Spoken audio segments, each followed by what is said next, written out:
I think we're going to kick everything off and we will begin. So everyone, welcome to our third evening with Artifacts. We are delighted you could join us tonight, and we are super excited to have Kimberly Melton join us for our conversation on photo organization and exactly what to do with all those photos. Before we jump into the introduction, Kimberly has asked us to ask you all, what would you like to get out of tonight? If there's one thing you could take away from tonight's session, please pop it into chat and we'll do our best to address it during the presentation. So with that, I'd like to introduce you to Kimberly Melton. Kimberly's company is Visual Story Media. She is a certified photo manager with the international organization, the Photo Managers, which you can learn more about on artifacts.com through our new Allies and Stuff page. We'll pop that link into chat. Kimberly helps people and businesses organize their photo collections, as well as she also teaches photo organizing classes at Duke University as part of the OLLI program. She is also a near and dear friend and colleague, and we've been delighted to get to know her over the past year. So without further ado, Kimberly, let's kick off the conversation with, I think, a very overarching question. It says that you are a certified photo manager. What exactly does that mean? What does a photo manager do? I know. That's like people go, what? You do what? Where? Huh? So I am so honored to be part of the Photo Managers, which is an international organization. And what we do in our organization, led by a wonderful woman named Kathy, is we do certification, classes, pros and cons. We help each other. In fact, that's where we kind of met. Came back from our convention there, and I learned so much.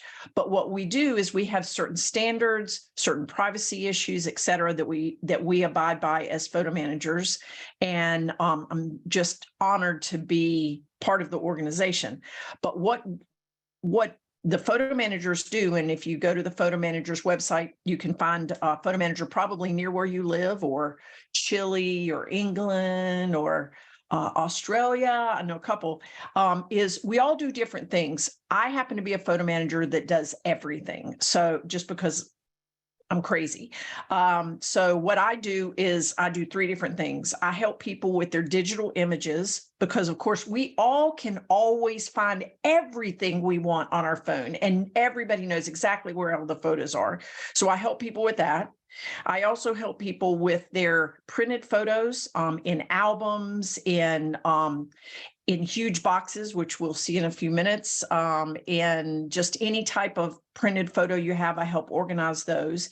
And also old media is the third thing. So slides, VHS, DVD, 8mm, thumb drive, zip drive, blah, blah, blah, blah, all those. So I help coordinate those and make it one neat and tidy little package, and get everything out from either your closet or under the bed, and help you actually have fun with it again. Stuck in the closet is not fun. We would agree. And if you don't have a lot of closet storage space, you have another problem. So 100%. Kimberly, let's talk about how you actually, like the nitty gritty of how are you actually helping people? There's already questions directly in here of like what tools. I'm telling you, I love the hundreds and thousands of photos. These are fabulous questions. So I'm going to share my screen with you, because I figure everybody here is a visual learner too. So I wanted to bring out some pictures for y'all to be able to kind of see. And what I've done is, with permission, let's make sure everybody can see everything. Can you see my screen? Yep, okay. Here, good to go. All right, so this is one of my clients mailed me this, and I was so excited. It's like Christmas. I love it. So I unboxed. Let's see, let's get it on. There we go. And I got 4 of these boxes. I'd never seen these boxes before, which was really interesting. And I opened it up, and it was like Christmas. So it turns out there's about 1,400 to 1,500 slides. And so I met with my client after this. I assessed how many slides she had, and great story. So her mother is a twin who traveled with her father in Europe in the late late 50s, early 60s, and her sister were turning 70, and she wanted to do something extra special. No one had seen these slides in years and years and years, and she wanted me to make a book. So I took all the slides. I got this cute little box and made this beautiful.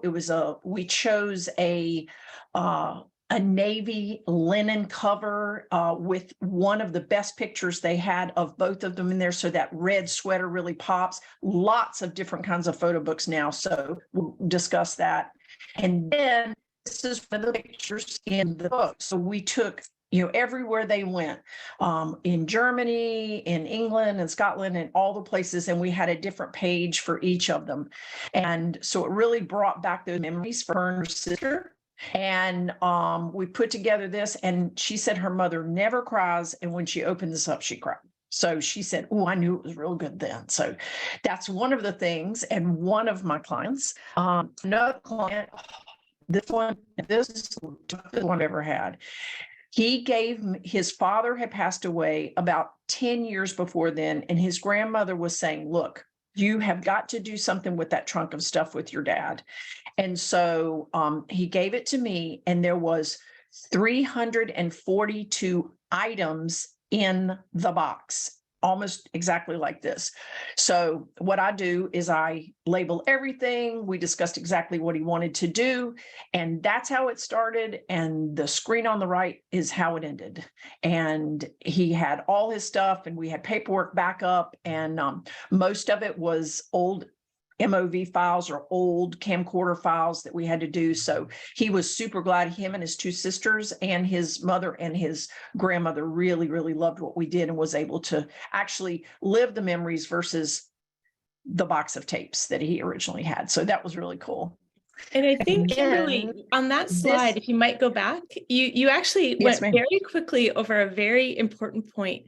You said you asked him what he wanted to do with it. And I think that's a critical point. What are the different types of things that people might want to do and that would change your process or what you're going to deliver? Maybe the type of quality or file. Unravel that just a little bit, because you want happy clients, and knowing what they want to do with it is critical. And I really take the time in the very first meeting to make sure that we are on the same page and have a goal from beginning to end. And that's super important. Much like the client who we got the slides and we did the book, we knew what the ending was. Well, for this particular person, all these files are super old. And so they couldn't see any of them. His father was a photographer for a school that they all went to, so it was all their stuff, and they wanted to see him and his football team and his sister and his soccer team and all that kind of stuff. So what we did was we took each one of these, and I transferred them to what is called an MOV file or a video file, easy, and then they were able to see them. I put them up on a site where they could pull all this stuff down. And then I was able to also make a book out of some of the pictures that they had, because that's one of the other things that their grandmother wanted, is to see the book of pictures. So did that answer your question? Yes, thank you. Yes. Excellent. And it all went in that external hard drive, which is totally amazing. And then another client gave me these 3 tubs. She was moving out of state. She wanted them done, but she didn't want to have to carry them with her. So, and those are big crates. And so when I opened it up, this is what I found. And that's not unusual, because you know what? Keeping your photos is hard. Organizing your photos is hard. It's overwhelming. Nobody has their photo organized, including photo managers. I just want to say, I mean, it's just like the cobbler's children. But what I did with this and my process is to lay out and make sure I understand everything they have. So this is, from the aerial view, my table with every single photo laid out. Now, that looks unorganized, but in fact, every single photo in those piles are exactly the same size as all the other photos in each of the piles. Because when I'm given just a bunch of photo envelopes like this, they aren't in any order anyway. And the way that you create order is by the size of the photo. So of course, we all know that the square black and whites are 60s. We also know that the ones with the filigree on the end are probably even earlier. And then the round edges are around the middle of the 70s. So that allows you, when you put them in the piles like that, allows you to make sure that the photos from that era or that region or the style will be together, and you can pretty much figure out that they should go together. And so what we did, other things that you can find, because she also gave me albums, and I just wanted to point this one out because it's super important, is if you keep your photo and your photo albums where there's either in the garage or the attic, they can mold. And if you see this, stop, put it in a plastic bag, seal it up, and take it outside, back to the garage. And then later on, look at it outside. But you do not want this in your house nor near you. You have to have a mask on. But that's super important, because a lot of people say, what do I do with this? And so if you run into that, just put it in a plastic bag and make sure that you take it outside of your house before you look at it, because that black mold it's not very healthy. Hey, Kimberly, I've got a quick question. Yes, ma'am. Looking at that third photo with all of those different photos on the table, one of our attendees tonight would like to know, how do you winnow down photos in a collection like that? Any tips or tricks for what do you do with those thousands and thousands that you may not be able to keep every last one? I'll use myself as an example. So as I have dismantled my mother's photo albums, I found that that she liked to take certain pictures of certain things. So for instance, I remember one Christmas, she took 10 pictures of my brother and I in our Christmas outfits, but 2 of Christmas morning. So I don't need 10 pictures of my brother and I in our smashing little outfits that she made. So what I did was I picked one of him, one of me, and one of us together, and I very easily threw the other ones away. The thing that that I help my clients remember, as well as I try to remember, I have a daughter, and my daughter does not want pictures of extraneous things that she knows nothing about. She wants pictures of our family or our gatherings or our history if she knows it. And that's what makes Artifacts so fabulous, is that you can take those pictures and tell the stories, and not just a line or two. Like, every photo can have a description. Every photo can have what is called tags. That's great, and it makes it nice, but it can't tell a story. And Artifacts can tell a story. And that's what makes it so important. So there is several methods that you can use. ABC method. I use yes, no, maybe sometimes, but it depends on how the photo is given, whether it's in an envelope or an album. Albums are so nice because they're chronological and you can pretty much tell. But I also try to help people think, is this a picture that your children would want? Or is it a picture that is of a special occasion? Fortunately, when we took pictures, we didn't take 1,000 like we do with digital. So yay for that. But we still do have a lot. Kimberly, related to that, what you just said with the albums, when they're chronological, it's a gift, because someone just asked in chat, you talked about organizing by size, but why by size? Why is that helpful to your process versus trying to automatically put them in chronological order? Well, let's look at our photos right here in the bin when we have the lid off. That's just that's just throwing those pictures in there. It's not in an album. And so with these pictures, I have no idea what is chronological. Now, I've had some people who, gave me only albums, and I said, could you just take a sticky note and, and just label them 1, 2, 3, 4? And then I knew exactly the chronological, but she couldn't even tell me any chronological there. So what I do is I use a program called Lightroom. I put them in by size, so I have some concept of the date. And then I use that, and I use facial recognition and run that program. And then I help her find, and she helps me identify the people. So that's one of the ways that we can do it. And it sounds like that when you group them by size, Kimberly, if I'm mistaken, please correct me, but the sizes, they are very distinct to the time period or to the age, like you were describing earlier, the rounded edges versus the square edges. Or I remember back in the early 90s, it was really popular to get a little white frame around your photos when you develop them. So if you group them by size, kind of like with like, that can help you at least sort kind of by time period. Is that correct?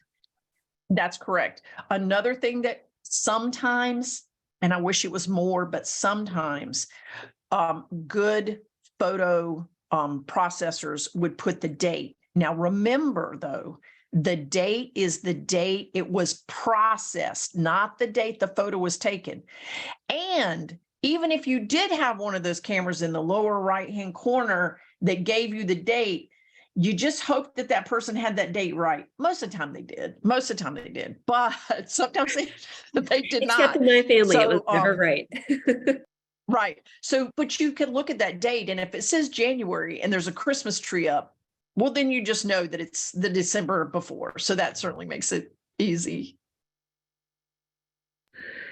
Excellent. Thank you. And Kimberly, I think you briefly touched upon talking about Lightroom, like certain photo restoration software, but can torn and damaged photos be restored? And are there any tips that you have, recommendations you have for software or other programs people could use at home on their own if they're trying to get a hold of an entire box of photos, and just how do they get started? All right, I'm going to answer that question in just a minute because I have some examples. And again, a picture speaks 1,000 words. So I'll get it here. We get this. So these are some of the damaged photos that I have dealt with.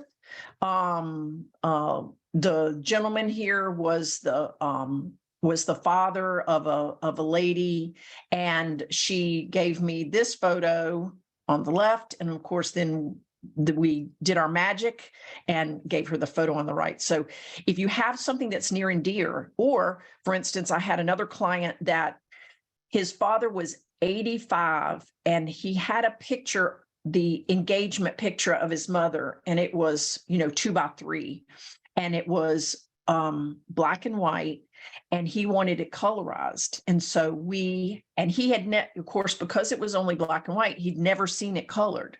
So we colorized it and gave it to him for Christmas. And he cried. He just said it was so beautiful because she's no longer with us. So a picture really can speak to so many incredible things in our life and bring back those memories that in our brains actually engage more neurons than any other thing in synapses, because it brings things together. So if we have a picture that is damaged or that means a lot to us, we don't have to just have it damaged. We can fix it. And it is not that expensive to do that. So that's the damaged picture one. And then we were talking about photo books, and I just wanted to show you there's so many different kinds of photo books now. And why am I talking about photo books? Well, photo books can also be part of how you change your photos from either the crate or the album, etc. A photo album can be about this big, but a photo book is about this big. So you can really compress and add pictures and then make it into a JPEG or PDF and put it on, your Artifacts site. So that's another thing. This happens to be one I did of my mom. And this is a couple pages from the interior. That's my great grandfather. And just another picture that we did. Again, these are old pictures that were just scattered. In fact, they were different families, and I put them, and different families had them, and I put them together. And this is an idea I wanted to share with y'all that I was super excited about. I realized that no matter when you get married, you take a picture. And I thought, wow, I have a picture of all these people. And what if we were to put them together? So this is my entire family. I'm sure they love me showing them. I told them, no privacy needed there. But from my great grandmother all the way down, my mother, my aunts, my uncles, my cousins, and everybody takes a picture when they get married. So this is a great grid and a new way or another way to think about maybe how you would display your photos and just show the, the history of your family in a new, another way. So that's just an idea for everybody to take with them. And again, photos don't have to be just that plain photo book. There are hundreds of ways that you can do photo books. Again, I told you the picture, and there's the example of 2 albums turned into 1 photo book. There's all kinds of photo books, lay flat hinge. There's not the what's called a magazine fold, which is the standard. And then 2, let's get them out from the closet or out from under the bed and make a book every year. Take all those digital photos, just make a book and make a beautiful book like these on the left, and you can put them in your living room and then create a tradition. Every New Year's Eve, you go through the book from the years ago and you relive those memories. That's what's important. And I think that's where, for me, I gained my love of my family and my history. My grandmother sat on the front porch with me and flipped through photo books and told me the history of our families. And I hear families now who do this, that they say their kids just love going back and looking at it because it's a tactile experience and it's different. I mean, our phones are wonderful, but flipping like this and trying to find it versus just looking at this book is just a lot different. So Kimberly, I want to pause you there, if you don't mind, for 2 points. One, to answer a direct question, which is, Marcia wrote, once you create a photo book, can you update it? And Marcia, I wanted to answer you very directly on this because of a very bad experience I had about this. You have to be aware of what software you choose and how that software works, right? So I used a very popular photo book site. I won't name it. They don't sell that book and that layout system anymore. And so not only can I not reorder it or go in and edit it and order another, it doesn't even exist anymore. It's a black space within my account. Same with the calendars I made for my family when my daughter was young. So just be aware that the ability to update will in likelihood be dependent on the software that you choose. So just I wanted to give that caveat. But for Kimberly, I've now given you a chance to have some water. I want to address kind of a gap that we have here in the conversation to address.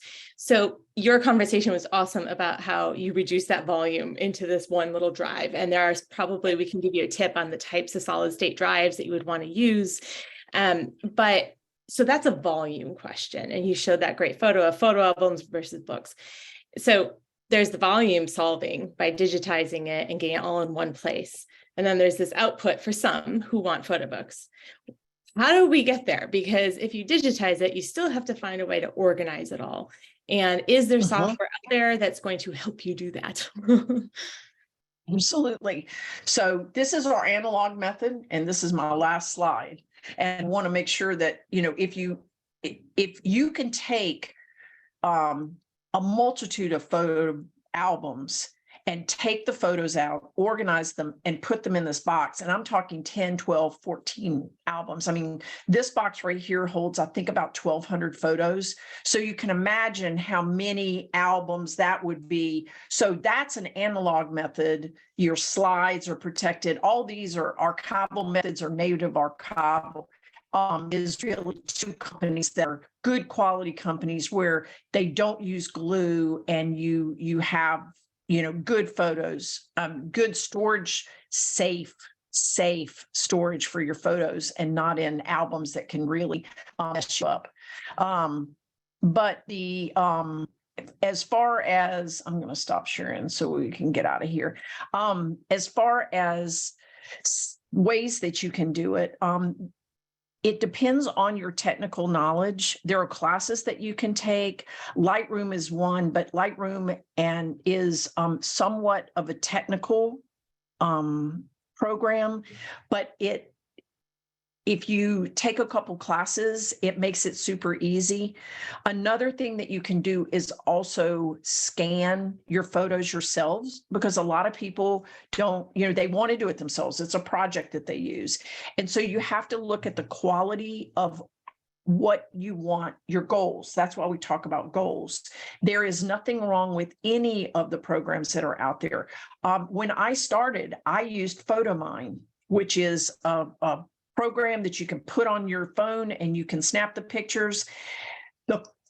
As a photo manager, I now know that the quality is not, phenomenal. It's good, but it's not phenomenal. So, but you know what? If that's all you can afford, or if that's what you've got time to do, do it. Because that's what's important, is that it's done, not the systems that you use. I have a Epson fast scan that I do some of my pictures. I also happen to use photo scanning. So for instance, right now I am working with a nonprofit that has a very, very, very large scrapbook. It's about 4 feet by 3.5 feet. And so I am photo scanning each of those pages and literally stitching them together to create one file so we can make a book out of it. So it really depends on, what your goals are, and just investigate what you can afford, what you have time for, and what your capacity with the computer is. And that's really the most important elements of that.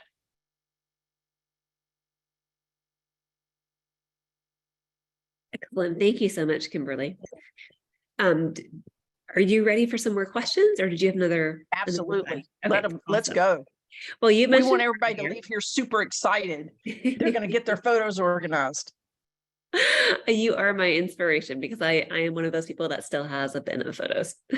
A lot have been artifacted, but the ones that don't make the cut of the most special photo ever that has a story behind it, I've got to deal with those. So we have, you talked earlier about sharing photos and how photo books are a great way to do so. But how else can people share their photos and old media with friends and family? Any critical do's and don'ts, especially with keeping in mind privacy and things we do have to worry about in this day and age? Yes. So in a perfect world, I think what we would like to do is have our photos so that our families can see them. I mean, that's for me. If I'm the only one that owns the photo of, cousin Jerome, I want the rest of the family to have that photo, right? I don't want to be the only one. So there are sites out there that you can create files or albums or digital albums, and then share them with your family. I happen to be also a Forever ambassador. So that is a company that is a photo storage site. That's all they do. They don't data mine. I call it a safety deposit box for your photos. And so if you had not those A-list photos, and I said there's ABC methods, so the A photos, you've already artifacted, because that's perfect for artifacts. But those B and C's that you don't want to throw away, you can put them in a storage site like SmugMug, or sites that you feel comfortable and secure, and you've done your research and you know that they don't mine the data. Also, another super important thing. So this is, as you already said, I teach classes at Duke for the OLLI program. And one thing that was really hard for people to conceive was their sync, their save, and their share, and they're vastly separate things, and own. So syncing is when my phone talks to the cloud and syncs with my computer, and everybody's talking together. So everybody's all nice and happy because all the pictures are doing their thing. Owning is that I have it in my hand. I know I own it. And syncing is not owning. I help my clients, my digital clients, and my clients who want to own their photos also, is I download all their photos from their phone, and we go through them, we organize them, and then they own them because they have a copy of them. And so I think that that's really, really important. And having more than one copy, the photo managers and many other professionals who deal with photos believe in a 3-2-1 backup system. 3 different places, 2 of which it might be at your home and 1 needs to be off-site or online. So for instance, there's a story I tell in one of my classes where a lady said, I thought I had it all. I had my computer, I had an external hard drive. I kept my external hard drive literally by the back door. So if there was ever a fire, I was set to go, I was good. And she had a fire while she was on vacation. So it's super important that not only do you have it on your computer because you want to use it, and you have it on an external hard drive in case something happens. There are backup systems, like I use Backblaze because I don't have to think about it. I love not having to think about it. And if something happens, I can go. But I also want a system for my photos that I can share. And so I upload all my photos to Forever. So I know not only I am following the 3-2-1 backup system. Great. Thank you so much, Kimberly. Speaking about photos that you currently have that you're organizing, what about the ones as we think about going forward into the future? What do you recommend people use or do going forward to make sure their new photos and videos stay organized? Well, again, there are some wonderful sites out there, depending on what your goals are. I would find a site that is an offsite system and create a standard that you do. Like, I believe in a delete day. So for me, my delete day is Sunday. Look at y'all laughing. Y'all are so funny. So what I do is every Sunday, I delete all the photos I don't need for the past 7 days, because I did it last Sunday. So if I do it this Sunday, I only have 7 days, or once a month, or the 1st and the 15th. Just sit down and scroll through, and there are very easy ways to delete. I hate live photos, by the way, so I'm sorry if y'all love them. I can't stand them because they take up more room. You can turn that little button off. I love for them. live photos, and I hate live photos. Also, like screenshots, you can delete all your screenshots at one time. You just scroll if you have an iPhone, you scroll all the way down to the bottom where your photos are, and you'll see a little panel, and it'll see all your photos, your videos, your live shots, your everything, and it says, here's all your screenshots, and you can go beep and delete them all at one time. So that may save you a little bit of time too. And you also mentioned earlier a couple of times the ABCs. For those of us who are not certified photo managers, could you briefly explain what the ABCs are and then how you use them?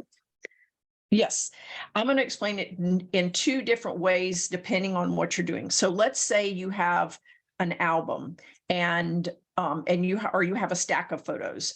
One of the things you can do is you can say yes, no, and maybe. And this is really helpful, especially when you're working with older people, because they need to be real clear, because then you're only working with the maybe pile. So you've got a pile of photos, 2 seconds, maybe 3, yes, no, not maybe, no, I don't, yes, I do, maybe, yes, no, no, I don't, maybe, yes, yes, yes, no, no, no. So then all you're really dealing with is your maybe pile that you're going to go through and say, this is what I want. And by the way, it works with kids too. When you're like dealing with their clothes, same thing, works great. So you have your maybe pile, and that's all you have to go through. Now, the ABC method is how you might rate them. So for instance, album quality. These are the ones you're going to artifact. These are the best of the best. These are the ones that you really want, that speak to you, that have history, that have a story, the best of the best. B is box. So they may not be the A's, but they're important. They're the ones that maybe the 10 or 12 photos you take on vacation, or those types of people, those types of photos, excuse me. And then C is can. It's delete. Now, I know some of us, me included, have a problem with throwing stuff away. Can't do it. It really hurts me. So here's what you do. You take all the canned photos and put them in a box, seal it up very tight, lots of tape, put the date on it of the day that you sealed it, put it somewhere. If you have not opened that box in a year or 6 months, you can give yourself permission to throw it away. Kimberly, that's lovely because I was walking my dog before we started this evening, and my neighbor grabbed me because she was sad she couldn't make tonight's show. And she said, please ask her, what do I do with all of my family photos? And someone here mentioned thousands of family photos, going back hundreds of years. And she wanted to know what on earth she's supposed to do with them all because she doesn't even know who's in them. And frankly, she's not sure she cares. So what do you tell clients where it's like, I don't know if I want to invest the time or money, and yet I have this guilt complex? Right. What should people do? Do you have a magic fix? I sell non-guilty powder. And so you just sprinkle it over and you're not guilty anymore. Okay. But you're going to make a fortune. You're going to surpass the people with the little drink umbrellas. Like, that's great. There you go. Actually, you know what? We should give ourselves permission. If they don't mean anything to you, then what is the point of keeping them? Like, for instance, I was working with a client and and these pictures were fabulous. Mm-hmm. It was of her 1972 dinner parties. And the women were dressed to the nines and everybody was smoking and the guys had the little ties on and these dresses were fabulous. And they were beautiful pictures. They really were cool, iconic. But her kids do not care about her 1972 dinner party, right? She does, and she should keep them if they bring her happiness. But if you're archiving, and this is where the goals come in, if you're archiving for your kids or your family, take your pictures and put them somewhere else. And those historical pictures, if no one knows about them, you're okay to throw them away because they don't bring you any joy. Like Marie Kondo says, if it doesn't bring you joy, then get rid of it. Well, if you don't know who they are, why should you keep them? And there are artists collectives. That's why it's important that we label our photos. That's why it's important that go to grandma and Aunt Nellie and Uncle John. They want you to come to them and they want you to say, who is this? Who is this? Who is this? And they are going to get so happy that you even care about them. And you're actually asking them about them. And I had a client who said, Dad, I'm going to get your photos organized for you. Could you and this was in May last year. And he said, so Dad, could you get your photos and, put them all in a box and get them all organized? And if you could you label the back, take sticky notes, don't write on the back of the photos. Please don't write on the back of the photos. Pencil at best, please, people. Oh, please. But yeah, sticky notes, lovely. So no, they fall off. Professional archivists have scolded us. Pencil. Those sticky notes, they go wandering. I don't know, they take walks. It's not as bad with photos because photos are together. If you're archiving cups and then plates and definitely will fall off. So his dad he says, I'll give you 3-4 months, Dad. Just if you could do this. Dad calls him 2 weeks later. Okay, Dad, what? Well, I'm done. You're all of them? Yeah, I labeled all of them. I was so excited. I labeled all of them. So it's really important. And another thing about important, I had a client say to me, why would my kids want this? I don't understand. I mean, why would my kids, she had 3 or 4 kids. Why would they even want this? I said, they're not going to want it unless you tell them how important it is. They're not going to understand unless you take the time to say, this is your grandma.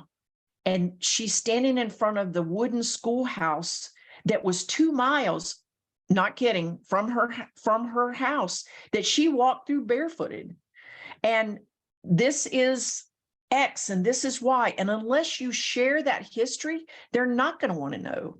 But when I've had clients who've made their kids' photo books and identified them in Christmas morning, they open up. These were adults. She said they were on the couch for 2 hours talking about these photo books that she had made them. She was so proud because she had worked so hard, but she shared her history. She shared the family's history. And that's what's important, is I want to help families bring a second life to their treasured memories.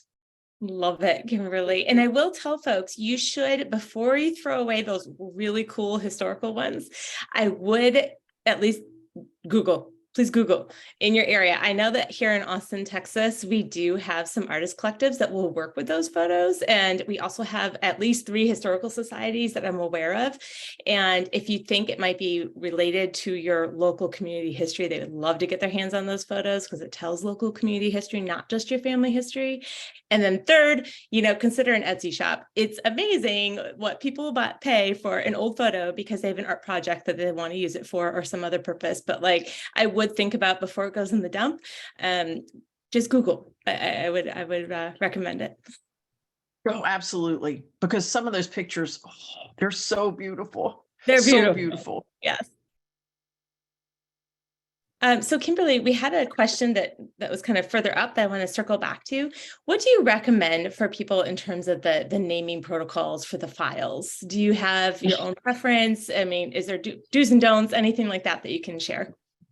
Yes. So let's talk about dates. When you date a photo, and you can, I would suggest everybody look up tags. Because that's a really important way and an easy way to tag a photo, put that information in, put its Aunt Mildred, put it that her birthday date, whatever it is. But when you use dates, you use the year, the month, and the day. But the way that you do it is, okay, let's say December 25th of 1961. You would put 1961 dot or dash 12 dot or dash, whatever your preference is, 25. Now let's say it's December 1st or January 1st. So it would be 1961 dot 01 dot 01. It's very important that you add those zeros. Why? Because it's easier to read. If you don't have zeros and all those numbers are squished together and none of us are getting any younger, it's really, really hard to read. Now, on names, I'm going to use my brother and my father as a perfect example. My father's name is William Green Melton Jr., and my brother's name is William Green Melton III. I am not typing all that out, drives me crazy. So what I do is I write Bill William Green Melton III. So as my brother, Tripp William Green Melton III and William Green Melton Jr.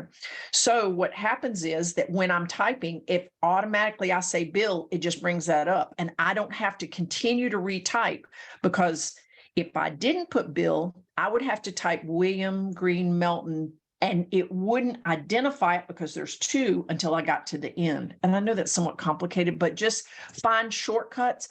Also, you can just put a nickname, and at the end, you can go back and just say, I want to find Bill. And then you can just change it. Everything that's labeled Bill, you can just change it to William G. Melton Jr. So if that's also helpful. So that's the names. The dates, that's super important with the dates and very standard in the industry. And it's really the way that most people do the photos is to date it in that order. And Kimberly, I'm going to jump in with a personal plea to everyone out there tonight to please, please, please, if you have important photos and you're going to keep them for the generations to come, like add the story as well, or add why it's important. And I know you said that, but I want to emphasize that because in my case, my mother passed away incredibly too early and literally had dozens of bins, like those plastic bins that you showed. We had those. We had 12 plus bins of photos. And although she had the date and sometimes the name of the people on the back of the photo, I'm left wondering, what is this? Who is this? Why are they doing that? Where is that? And like, why, in some cases, she had some photos framed in the bins as well. And I have no idea why they're framed. I know they mattered to her enough that she actually framed them. But to me, it's a bunch of random dates and people. And I really wish, like, now looking back on it, that I had her story. I knew why it mattered, because all I can tell my daughter is, well, grandma framed this photo and we're keeping it because it's framed. Hope you like the frame.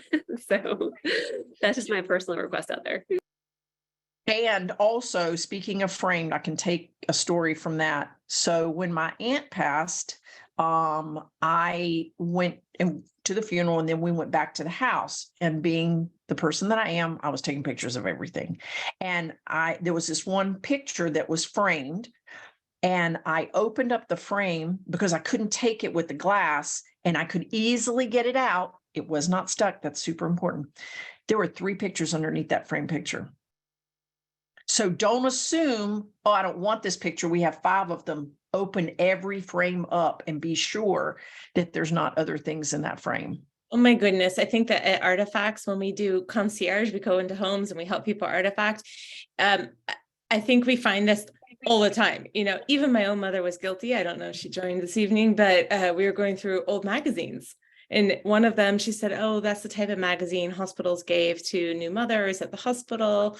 And inside was like the birth stats and the weight and all the information was in the magazine cover. They had a form. And then further in, we found the original birth certificate that had been there her whole life in this magazine. So like, I'm big at always opening things up. You just never know what you'll find. I think Heather found a gold watch in a box of crayons. I've never had that happen, but you know, things happen. So I did. I'm about to pop in the chat. One of my favorite old photos of my mother. I found it in a box of tax, like old 1980s tax documents. I was going to shred the entire box. It's crazy. And Kimberly, someone asked a question earlier. You showed that box where one example of a box that you can buy that's archival standards, and you showed it organizes physical photos, say 4x6s or whatnot. How do you help people organize photos when they have all sorts of different sizes? Is there a box designed for that? You know, old to new to Polaroids to whatever? Right. So you can get a box designed for almost any size photo, even larger ones. There are special folders. I think in one of the pictures there was the folder.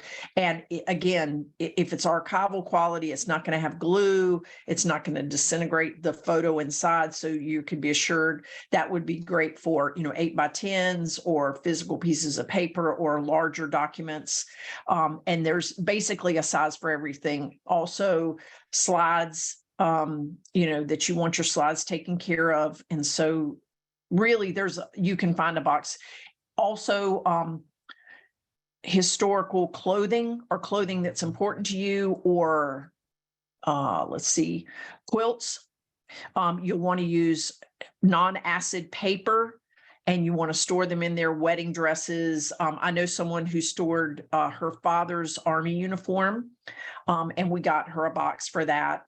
And the special tissue paper that doesn't have acid, so it wouldn't be inappropriate near the cloth. Absolutely. And people use that same paper to interleaf within scrapbooks and photo books and things like that as well. It's really critical if you're going to hang on to the physical to stock up on this paper, which I saw in one of your photos. You bring up an excellent point. Let's talk about that real quick. It's a question I get all the time. What do I do with my scrapbooks? We have an article coming out about this. I was thinking we should show it to you before we publish it. Scrapbook. I mean, some people worked on scrapbooks diligently, and they are beautiful, but they're this thick because of the paper and the different layers that they did, and they don't want to give them up. And you don't have to. Again, you can take a photograph of that one long page, or the 12x12 or 14x14 page, and then make a photo book out of it. And it still is about the difference, the photo book and the album or the scrapbook. And so I had recently have someone who called me because her creative memories scrapbooks, and she had 10 of them, and she had one for each kid, and she knew the kid would not want them. I mean, because it was just too much and too heavy. And so if she gets them digitized, then there's not a problem that they're much thinner. And we are going to have an article about that. It's coming out mid-May, so take a look. We went through 4 different sources on this. Kimberly, one of the things you've probably tried and tested many different software for recognizing photo, sorting people, their facial recognition and sorting by that. Mm-hmm. Can you talk about a few you've tried, and what software do you prefer? I use Lightroom. The AI in it is really good. And it's amazing how, like, even people who are dressed up like at Halloween, I've had them be recognized, like, are you sure? And then I'll look at it and I realize that it's that person, but they're dressed up, but you can just tell from the face. So one of the things it does is allow us, for instance, let's say the picture that I showed you of the two twins, and we had about 1,500 slides. Well, do you know how long it would take me to go through 1,500 pictures one by one by one? And I mean, it would take forever. So what this program does is that you identify it, you tell the computer, here's 5 or 6 or 7 pictures of that person, and then the computer can go through, and it really saves time, energy, money, everything. And it's a wonderful use for that, because no one would go through 1,500 pictures to identify 8 people. No, agree. And when I was at the, Heather and I went to the Roots Tech conference in March, the genealogy conference, and I went to a lecture from the CEO of MyHeritage. And they were just launching this new tool they have for dating photos. And so they were showing how they could, based on the type of stuff, the type of clothing, the coloration of the photos, and they showed how they'll give you, and they'll tell you the level of confidence in the date as well. And so they've been working on this model, and it's fascinating. So I don't know if we have any genealogy crossover in the crowd tonight, but if you're using, if there's even a free version, I think, at MyHeritage, but the dating thing I thought was fascinating, because you might think, for some reason, you might just be curious, right? Like, I have a family photo that I'm dying with curiosity. It's these 2 guys on these really old bikes. And I have no idea when this was. And I'm talking to the Bicycling Museum out in California, but it'd be fun to be able to date the photo. And so sometimes there's a lot of different software, and genealogy is that area of research, but there are a lot of really cool tools. So that's wonderful. And I can so see it, because it's, the patterns on the couches are the 60 to 65. These beautiful patterns on my mother's couch. To each his own. Her own. Yeah. Yeah. But you know, that when you get used to seeing the pictures, everybody's pictures in that time, you're going, oh, this has to be the 60s. Like, no problem. Hairstyles, so exactly how they can do it. Absolutely. The way they're posed, even, it's remarkable. Awesome. Hey, Kimberly, I want to go back to one of the first questions we got tonight, and it's all about what program, or do you have any tips for how best to clean and repair old photos before you digitize them? You talked about restoring, but what about the cleaning? So in some cases, even with Word, I'm sorry, your program on your PC, you can easily fix cracks and things like that in some cases with just your regular program. And then there are other programs that are super easy to use. Again, I tend to use Photoshop and more extensive, because I handle a little bit more extensive problems.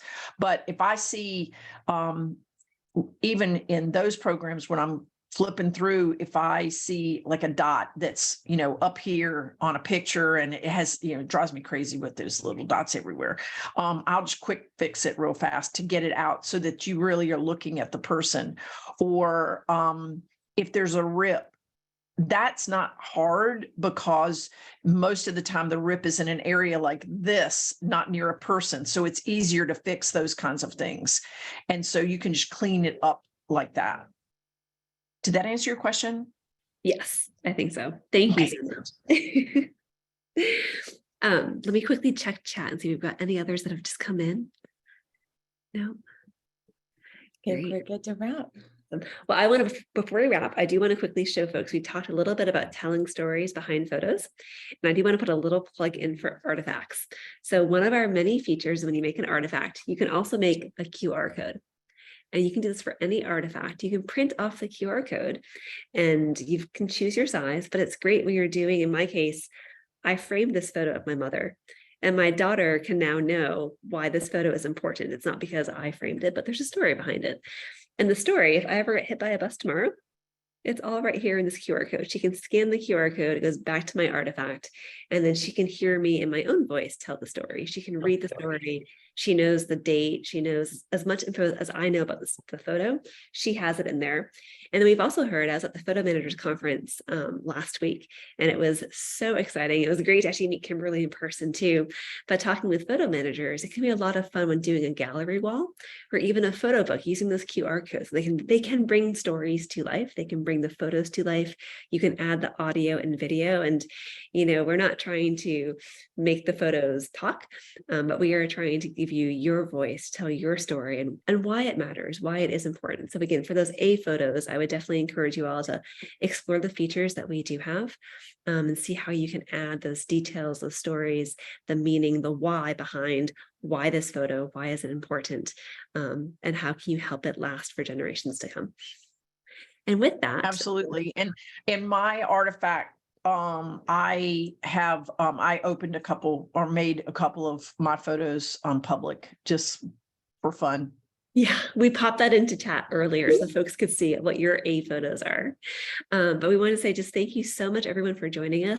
And a big thank you to Kimberly. It's been a whirlwind of information. I've taken many notes myself, and I'm definitely going to start doing a weekly delete day in our household and enforce that on my soon-to-be teenage daughter, because I am terrified to think of how many photos she's already accumulated. So I want to say a big thank you. Absolutely. And folks have asked, this will be recorded. We do have a YouTube channel. You can catch the recording if you want to, go back and listen to what Kimberly was saying or examine in more detail any of her recommendations. That's all available. And then we are looking forward to next week hosting on Evenings with Artifacts. We'll be hosting the two executive directors of the National Association of Senior and Specialty Move Managers, Mary Kay and Jennifer, who will give us all sorts of tips for downsizing, moving, and relocating. So with that, we want to say thank you and good night. And thank you, Kimberly. Certainly. Thank y'all. It was great. Yeah, thanks. Bye-bye.